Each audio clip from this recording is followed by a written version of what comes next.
दा बुंनांगौआ बेनो जों बेसेबांबा गोबाव बोसोरनिफ्राय बे जायगायाव स्थायि हिसाबै रायजो जाबोगासिनो दं। जोंनि आजै आजौमोनहानो बेयाव रायजो जाबोनाय।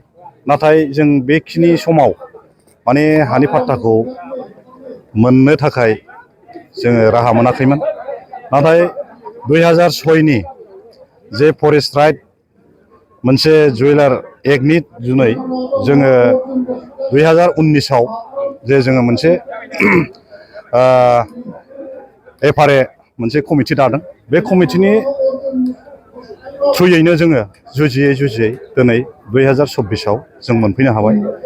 बेनि थाखाय जोङो बुंगोन जोङो खुनु राजखान्थिनि सायाव जोंहा माने गाज्रि मोननाय मोजां मोननायनि खोथा गैया। बेखौ मावनांगौआ सरखारनि दायथ' हिसाबै सरखारा मावनानै होदों। बे जोबोद धन्यबाद। बिथांमोननिसिम आङो गोसो गोरबोजों साबायखर होयो। दा बेल' नङा, आरो मोनसे जिनिसखौ आङो लुबैबावदों जे जोंनाव बे ओनसोलाव गोबां खासा दंबावो। गोदो आजै आजौनि आमोलनिफ्रायनो जे माने रेभिनिउ खासाव जोंनि हाफ्रा गोदोनानै दङ। बेखौ मन्दलफ्रा गोदो जुरिप खालामनानै होलांबाय, जोंखौ थौजिनि सिङाव दोनबाय।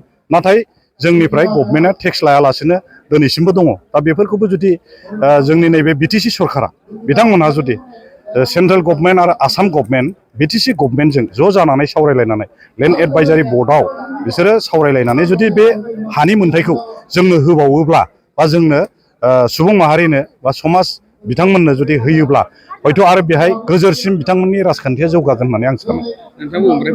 आङो सालाकाथि जलपाइगुरि ग्राम सभानि जलपाइगुरि ग्राम सभानि सासे सेक्रेटारि। आंनि नामा गौरिकान्त ब्रह्म। गोसोखौथ' बिराद मोजां मोनदों।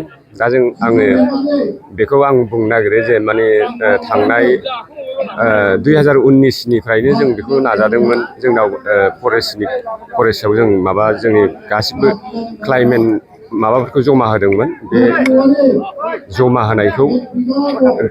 होनायनि उनाव जोंनि माबानिफ्राय DOफोरनिफ्राय जोंनाव सार्भेनि अर्डारबो फैदोंमोन। ओमफ्राय बे कर'ना भाइरासनि उनावहाय जानायनि थाखाय बियो गोबां सम माने लेट जाबोदों। बिनि उनाव फिर देर बोसोरसोनि उनावहाय बियो जोंनि माबानिफ्राय DOफोरनिफ्राय जोंनाव अर्डार फैफिनदों, सार्भे अर्डार।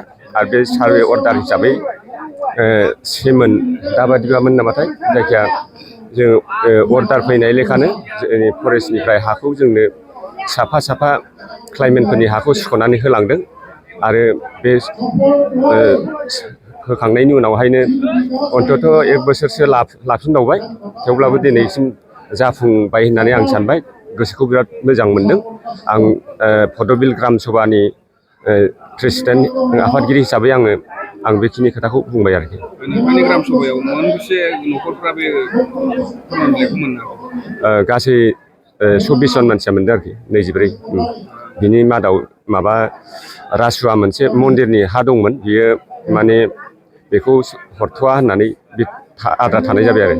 बिटिआरनिसिम मा बुंनो सानो? आरो बिटिआरनि हाग्रा बिफाननि बिथांनिसिम मा बुंनो सानो नोंथाङा? दा बिथांमोनखौ जोंनि माने पाब्लिकनि थाखाय जि मोजां माने मावदों, हा गैयैखौ हा राननानै होदों, बिनि थाखाय जोंनि बिटिआर सरकार बिथांमोननो जोङो साबायखर बावो।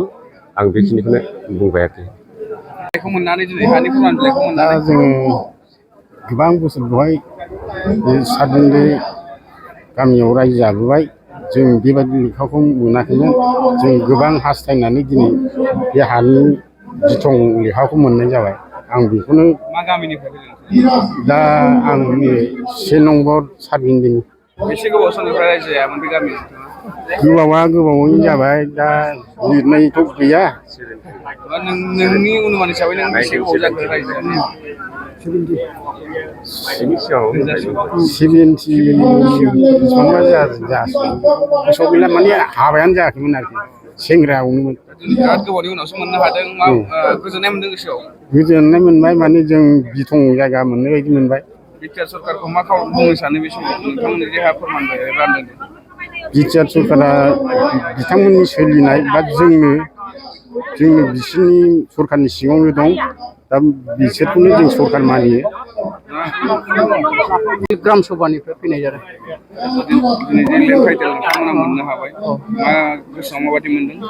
आंनि गोसोआ बेखौनो मोजां मोनबाय जे दिनै नोंथांमोननि चेनेलाव आं गावखौनो नुजाथिनानै आं गावखौनो गोजोननाय मोनदों लोगोसे दिनैनि बे बिटिआर सरकारनि नाजानायाव आरो हाग्रा बिफाननि मन्थ्रि बे इएम रनजित सारनि नाजानायाव दिनै जों बे हानि मोनथायखौ जों मोननो हाबाय बिनि थाखायनो आं बिटिआर सरकारनिसिम रोजा रोजा साबायखर जासिनाय थाबाय गोसोआवथ' जों बिराद सान्थि मोनदों नोंथांमोननि जे बे हानि फोरमानलाइखौ बिटिआर सरकारा मावफुंनानै होदों मा बुंनो सानो बिटिआर सरकारखौ? जाय सरकारा जोंनि गोदोनिफ्रायनो जों गोदाव सोरावखौ जेनेबा मोजां खालामदोंबा बे सोरखारा थाबाय थाथों आरो मोजां मावबाय थाथों बेखौनो बुंबाय आं सना रुफा आरो हिरानि जुवेलारि गाननो मोजां मोनग्रा सुबुंफोरनि थाखाय गोजोनथाव खौरां दासान्दि फुजा बोथोरखाय खम बेसेनाव फानगासिनो एमएससिबि जुवेलार्सआव सना रुफा आरो हिरानि समायना रमायना जोंख्लाबनाय जुवेलारिस एमएससिबि जुवेलार्सआव मोननो हागोन राजकोट जुवेलारि कास्टिं जुवेलारि कलकाता जुवेलारि मेसिनजों बानायनाय जुवेलारि आरो आखाइजों बानायनाय जुवेलारि लोगोसेनो हाबा हुखायाव गाननो थाखाय सना आरो हिरानि समायना जुवेलारिसफोरखौबो मोननो हागोन एमएससिबि जुवेलार्सआनो दं क'क्राझार सहरजों नांजाबनाय क'क्राझार रेल गेटनि साखाथि वार्ड नं 5 बिबेकानन्द पथआव एमएससिबि जुवेलार्सजों थोंजोङै जगाजग खालामनोबो हागोन 9954273079 जानबुं अनजिमायाव